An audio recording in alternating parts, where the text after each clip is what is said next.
قرآن مجید فرقان حمید کے 16ویں پارے کی صورت مریم کی آیت نمبر 19 کے اندر آپ نے کل آخر پہ سماعت فرمایا تھا کہ حضرت جبریل علیہ السلام جناب مریم کے پاس آئے اور آ کر فرمایا کہ میں اللہ کا بھیجا ہوا فرشتہ تیرے پاس آیا ہوں تاکہ میں آپ کو ایک پاکیزہ بیٹا دوں۔ دینے کی نسبت حضرت جبریل علیہ السلام نے اپنی طرف کی ہے، اس کو کہتے ہیں نسبت مجازی۔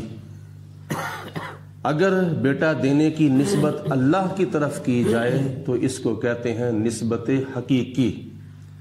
حقیقت میں اولاد دیتا اللہ ہی ہے، لیکن دیتا ہے کسی سبب سے۔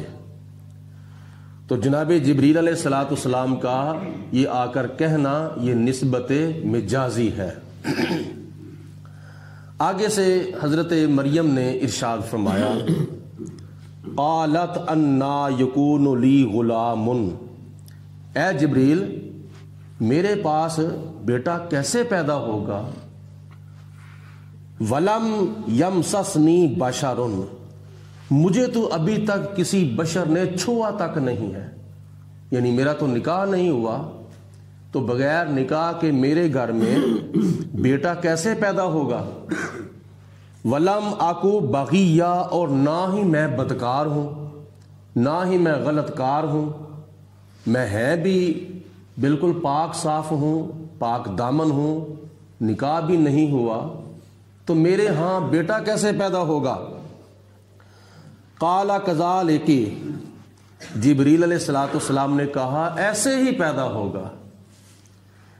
قال ربک، جیسے آپ کے رب نے فرمایا ہے، ہوا علی حین، اور آپ کے رب کا یہ فرمانا ہے کہ یہ کام میرے لیے کوئی مشکل نہیں، میں علی کل شیء قدیر ہوں، میں بغیر نکاح کے، بغیر کسی بشر کے چھونے سے، بغیر خلوت صحیحہ کے بھی عورت کو بیٹا عطا فرما سکتا ہوں، کیونکہ میں قدرت کاملہ والا ہوں، اور عطا اس لیے کر رہا ہوں وَلِنَجْعَلَهُ آیَةً لِلنَّاسِ، تاکہ وہ بیٹا لوگوں کے لیے ایک نشانی ہو جائے، میری قدرت کی ایک علامت اور نشانی ظاہر ہو جائے، وَرَحْمَةً مِنَّا، اور میری طرف سے ایک رحمت ہو۔ یہ عیسیٰ علیہ السلام کی طرف اشارہ ہے۔ عیسیٰ علیہ السلام اب پیدا نہیں ہوئے تو خدا فرماتا ہے کہ میں اس لیے آپ کو بیٹا عطا فرما رہا ہوں تاکہ لوگوں کے لیے میری قدرت کی ایک نشانی ہو اور میری رحمت ہو۔ وَقَانَ أَمْرًا مَقْضِيًّا، اور یہ وہ کام ہے جو علم الہی میں ہو کر رہنے والا ہے، اس کا فیصلہ ہو چکا ہے۔ اللہ پاک نے جو روح دنیا کے اندر بھیجنی ہے وہ بھیجنی ہے، یہ اللہ کی طرف سے فیصلہ ہو چکا ہے کہ عیسیٰ علیہ السلام آپ کے گھر میں بغیر نکاح کے پیدا ہوں گے۔ وہ خدا چاہے تو بغیر عورت اور بغیر مرد کے آدم علیہ السلام کو پیدا کر دے، وہ چاہے تو بغیر عورت کے حضرت حوا کو پیدا کر دے، وہ چاہے تو دونوں میاں بیوی مرد اور عورت کے ملاپ سے پیدا کر دے، اور وہ چاہے تو بغیر باپ کے حضرت مریم کے گھر میں عیسیٰ علیہ السلام پیدا فرما دے۔ حضرت جبریل علیہ السلام نے پھونک ماری حضرت مریم رضی اللہ تعالی عنہا کے گریبان میں یا منہ میں، تو اس پھونک کی وجہ سے اللہ پاک نے جناب مریم کو حضرت عیسیٰ علیہ السلام کی امید لگا دی، فیصلہ ہو چکا۔ فَحَمَلَتْهُ، پھر جناب مریم رضی اللہ تعالی عنہا حاملہ ہو گئیں۔ فَانْتَبَذَتْ بِهِ مَكَانًا قَصِيًّا، اور جب ولادت کا وقت قریب آیا، حضرت عیسیٰ علیہ السلام کی ولادت کا وقت جب قریب آیا تو آپ چلی گئیں دور ایک جگہ پر.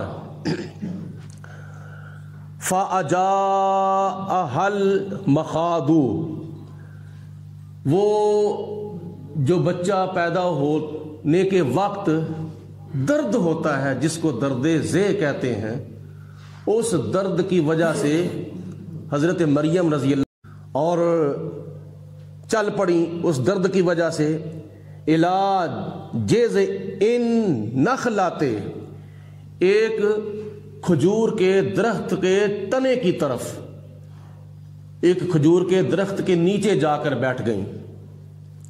قالت یا لیتنی، اور ساتھ یہ کہتی ہیں کہ اے کاش متو، میں مر گئی ہوتی. یہ جو بغیر نکاح کے میرے گھر میں بچہ پیدا ہو رہا ہے، اس سے بہتر تو یہ تھا کہ میں مر گئی ہوتی. اپنے اوپر افسوس کر رہی ہیں. اللہ تعالیٰ کی قدرت پر تو یقین تھا، لیکن آپ کے دل کے اندر جو بار بار خیال آ رہا تھا وہ یہ کہ میں قوم کو کیسے مطمئن کروں گی. معاشرہ تو اس چیز کی اجازت نہیں دیتا کہ بغیر نکاح کے بچہ پیدا ہو، تو لہٰذا میں لوگوں کو کیسے مطمئن کروں گی. قبل ھذا، بچے کی ولادت سے بہتر یہ تھا کہ میں موت میں چلی جاتی.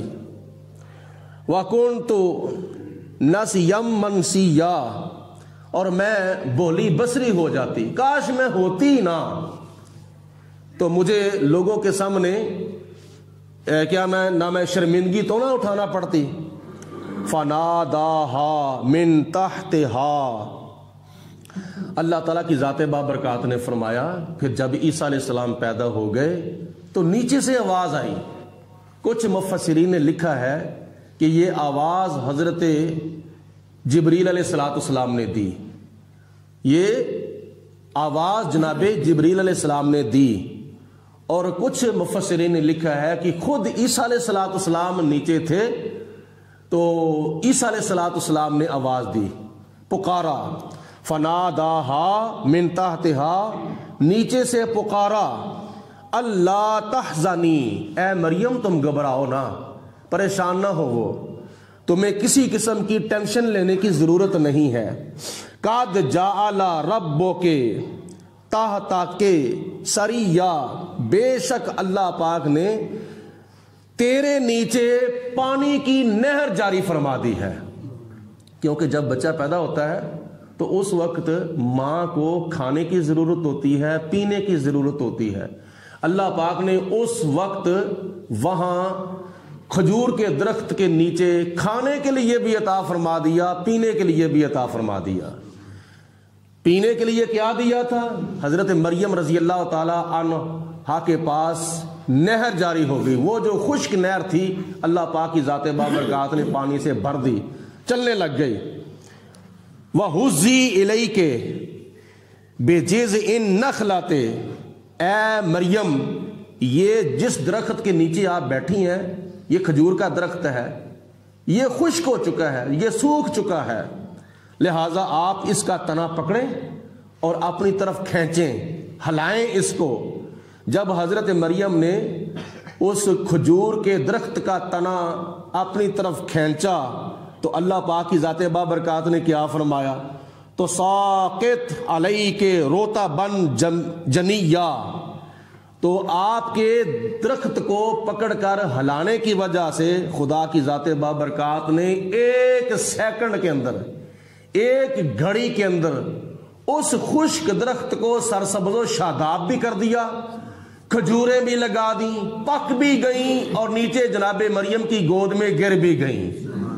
ایک سیکنڈ، ایک گھڑی کے اندر یہ تینوں کام ہو گئے. درخت خشک بھی تھا اور ہرا ہو گیا، سرسبز و شاداب ہو گیا، پتے بھی لگ گئے، کھجوریں بھی لگ گئیں، پک بھی گئیں، اور پھر چوتھے نمبر پر ٹوٹ کر جناب مریم کی گود میں گریں. تو خدا تعالیٰ نے فرمایا فَقُولِي، اے مریم کھاؤ، یہ کھجوریں کھاؤ، وَاشْرَبِي، اور یہ پانی پیو، یہ جو نہر کا پانی جاری ہو گیا ہے یہ پیو اور کھجوریں کھاؤ.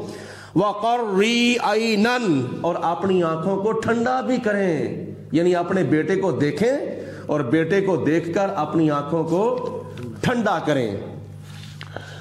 فَإِمَّا تَرَيِنَّ، رہی بات وہ تمہارے دل میں جو ایک ٹینشن تھی میں قوم کو کیا جواب دوں گی، فَإِمَّا تَرَيِنَّ مِنَ الْبَشَرِ أَحَدًا، اگر کوئی بشر، کوئی آدمی آپ کو نظر آئے، کسی کو آپ دیکھیں تو وہ آپ کے اوپر اعتراض کرے کہ اے مریم تو نے یہ کیا کیا ہے، تو فَقُولِي إِنِّي نَذَرْتُ لِلرَّحْمَنِ صَوْمًا، تو آپ ان کو کہہ دینا کہ میں نے چپ کا روزہ رکھا ہوا ہے، اپنے رب رحمان کے لیے میں نے نظر مانی ہے کہ میں بولوں نہ بلکہ میں چپ کا روزہ رکھوں۔ ایک تو ہم ہے نا جو کھانے پینے کا روزہ رکھتے ہیں، صبح سحری کے وقت کھاتے ہیں اور غروب آفتاب کے وقت روزہ افطار کرتے ہیں، یہ کھانے پینے کا روزہ ہے۔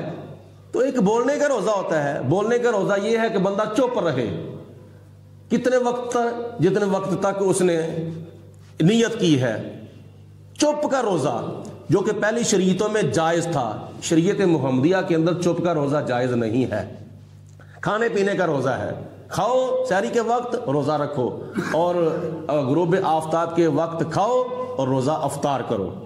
تو اللہ پاک نے فرمایا کہ تم ان سے کہہ دینا کہ میں نے چپ کا روزہ رکھا ہوا ہے۔ قُلْنَا أُكَلِّمَ الْيَوْمَ إِنْسِيًّا، آج کے دن میں کسی سے بولوں گی نہیں، کسی سے کلام نہیں کروں گی، کسی کی بات کا جواب نہیں دوں گی۔ فَأَتَتْ بِهِ قَوْمَهَا تَحْمِلُهُ، لے کے آئیں حضرت عیسیٰ علیہ السلام کو اٹھا کر اپنی قوم کی طرف۔ قالوا، تو قوم کے لوگوں نے کہا، یا مریم، اے مریم، لَقَدْ جِئْتِ شَيْئًا فَرِيًّا، تو بڑی عجیب و غریب چیز لے کے آ رہی ہے، ہماری عقلوں کو تو نے حیران کر دیا ہے، ہمیں تو نے پریشان کر دیا ہے، یہ بغیر نکاح کے بچہ تو کہاں سے لے آئی ہے؟ یا اخت ہارون، اے ہارون کی بہن۔ یہ ہارون وہ نہیں ہے جو حضرت موسیٰ علیہ السلام کے بھائی حضرت ہارون علیہ السلام تھے، کیونکہ یہ حضرت موسیٰ اور حضرت ہارون علیہ السلام کے بعد 1000 سال کا واقعہ ہے۔ جناب موسیٰ اور جناب ہارون اس واقعہ سے 1000 پہلے ہو چکے تھے۔ تو یہ وہ ہارون نہیں ہے بلکہ یہ وہ ہارون ہے جو حضرت مریم کے بھائی تھے، کیونکہ جس طرح آج ہم نبیوں کے ناموں پر اپنے بچوں کے نام رکھتے ہیں نا، محمد ابراہیم، محمد اسماعیل، محمد اسحاق، محمد یعقوب، محمد ایوب، محمد زکریا، محمد یحییٰ، جس طرح ہم اپنے بچوں کے نام رکھیں ہیں اللہ کے نبیوں کے ناموں پر، اس طرح اس وقت بھی اللہ کے نبیوں کے ناموں پر اپنے بچوں کے نام رکھے جاتے تھے۔ تو یہ حضرت مریم کے بھائی ہیں جن کا نام ہارون تھا۔ کچھ روایات میں آتا ہے کہ ایک ایسا شخص تھا جو بڑا متقی، پرہیزگار، عبادت گزار، شب زندہ دار تھا، برائیوں سے بہت بچتا تھا، نیکیاں بہت زیادہ کرتا تھا۔ تو دن اس کا روزے کے ساتھ گزرتا تھا، رات اس کی مصلے کے اوپر گزرتی تھی۔ تو یہ حضرت مریم کا تقوی و پرہیزگاری بھی اس ہارون نامی شخص کے ساتھ یہ ساری عبادات کے معاملات گزرتے تھے۔ تو اس وجہ سے حضرت مریم کو اس کی بہن اور جناب ہارون کو حضرت مریم کا بھائی تصور کیا جاتا تھا۔ یہ کیسے دونوں بہن بھائی ہیں جو تقوی کے لحاظ سے ایک دوسرے کے ساتھ ملتے جلتے ہیں؟ تو کچھ روایات میں یہ آتا ہے۔ تو کچھ روایات میں یہ ہے کہ جناب مریم کا ایک بھائی تھا جس کا نام تھا حضرت ہارون۔ لوگوں نے کہا، یا اخت ہارون، اے ہارون کی بہن، ما کانا ابو کم را سوءن، اے مریم تیرا تو باپ بھی بدکار نہیں تھا، یعنی حضرت عمران رضی اللہ تعالی عنہ بدکار نہیں تھے، وہ بھی پاک دامن تھے۔ وما کانت امک بغیہ، اور تیری ماں حضرت حنا وہ بھی پاک باز تھیں، پاک دامن تھی، وہ بھی بدکار نہیں تھیں، تو یہ کام تو نے کیوں کیا ہے؟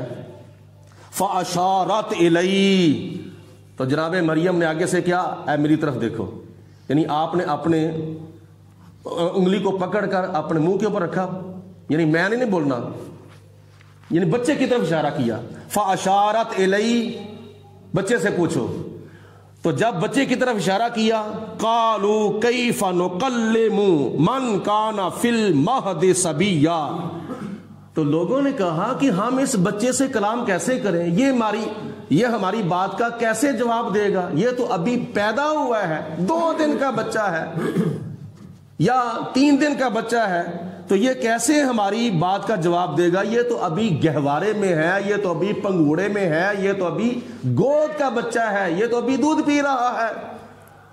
تو جب قوم نے یہ کہا کہ ہم بچے سے کیسے پوچھیں، بچہ ہمیں کیسے بتائے گا، تو اس وقت جناب عیسیٰ علیہ السلام حضرت مریم رضی اللہ تعالی عنہا کا دودھ نوش فرما رہے تھے. فوراً آپ نے دودھ چھوڑا تو ماں کی گود کے اندر روایات میں آتا ہے کہ اپنا بایاں ہاتھ رخسار کے نیچے رکھا، تو دائیں ہاتھ کے ساتھ آپ نے اشارہ کر کے فرمایا. کیا فرمایا؟ قال انی عبد اللہ، لوگو سن لو، میں اللہ کا بندہ ہوں، میں اللہ کا بندہ ہوں. آتانی الکتاب، مجھے خدا نے کتاب عطا فرما دی ہے. حالانکہ اس وقت حضرت عیسیٰ علیہ السلام کو انجیل ابھی تک نہیں ملی تھی، پتا تھا کہ خدا تعالیٰ نے مجھے انجیل عطا فرمانی ہے. تو آپ کے فرمانے کا مطلب یہ تھا، یعنی یہ معنی حال بمعنی ماضی آپ نے کرتے ہوئے ماضی کی، آتانی الکتابہ، مجھے خدا نے سمجھو کتاب عطا فرما دی ہے، انجیل مجھے عطا فرما دی ہے. وجعلنی نبیا، اور مجھے خدا تعالیٰ نے نبی بنا کر بھیجا ہے. یہ تھا عیسیٰ علیہ السلام کا خطاب. اس آیت مبارکہ کے اندر آپ نے اپنی 3 صفتیں بیان فرمائی. انی عبداللہ، میں اللہ کا بندہ ہوں، آتانی الکتاب، اور صاحب کتاب ہونے والا ہوں. تیسری، وجعلنی نبیا، اور مجھے خدا تعالیٰ کی ذات نے نبوت کا تاج پہنا کر بھیجا ہے. چوتھے نمبر پر آپ نے ارشاد فرمایا، وجعلنی مبارکن اینما کنت، میں جہاں کہیں بھی رہوں گا میرے ساتھ برکت ہوگی. مجھے خدا نے مبارک بنا کے بھیجا ہے. وجعلنی مبارکن، اور مجھے خدا نے مبارک بنا کے بھیجا ہے، یعنی برکت والا بنا کر بھیجا ہے. اینما کنت، جہاں کہیں بھی میں ہوں میرے ساتھ برکتیں برکتیں ہوں گی. وَأَوْصَانِي بِالصَّلَاةِ، اور 5ویں نمبر پر خدا نے مجھے نماز کی نصیحت کی ہے، مجھے نماز کی تاکید فرمائی ہے. وَالزَّكَاةِ، اور مجھے خدا تعالیٰ نے زکوٰۃ کی بھی نصیحت فرمائی ہے. مَا دُمْتُ حَيًّا، جب تک میں زندہ رہوں. مجھے خدا نے نماز کا حکم بھی فرمایا ہے اور زکوٰۃ کا حکم بھی فرمایا ہے. اور اس وقت عیسیٰ علیہ السلام تو آسمان پر ہیں، تو کیا عیسیٰ علیہ السلام زکوٰۃ دے رہے ہیں یا کوئی زکوٰۃ لے رہا ہے؟ وہاں تو کوئی غریب ہے ہی نہیں آسمانوں پر، وہاں تو زکوٰۃ کی ضرورت نہیں ہے، نہ کوئی وہاں دینے والا ہے نہ کوئی وہاں لینے والا ہے. یہ تو سارے کام زمین پر ہیں، زکوٰۃ دی جا رہی ہے زمین پر، زکوٰۃ لی جا رہی ہے زمین پر. آسمان پر تو اس چیز کی ضرورت ہی نہیں ہے. تو مفسرین فرماتے ہیں یہ حکم کا تعلق زمین کی زندگی کے ساتھ ہے. جب عیسیٰ علیہ السلام جتنی دیر تک زمین پر رہے تھے اتنی دیر تک آپ نماز بھی پڑھتے رہے اور زکوٰۃ بھی ادا کرتے رہے. اور قیامت کے قریب جب عیسیٰ علیہ السلام زمین پر تشریف لائیں گے تو پھر بھی اپنے وصال تک زمین کے اوپر نماز پڑھتے بھی رہیں گے، پڑھاتے بھی رہیں گے اور زکوٰۃ بھی ادا فرماتے رہیں گے.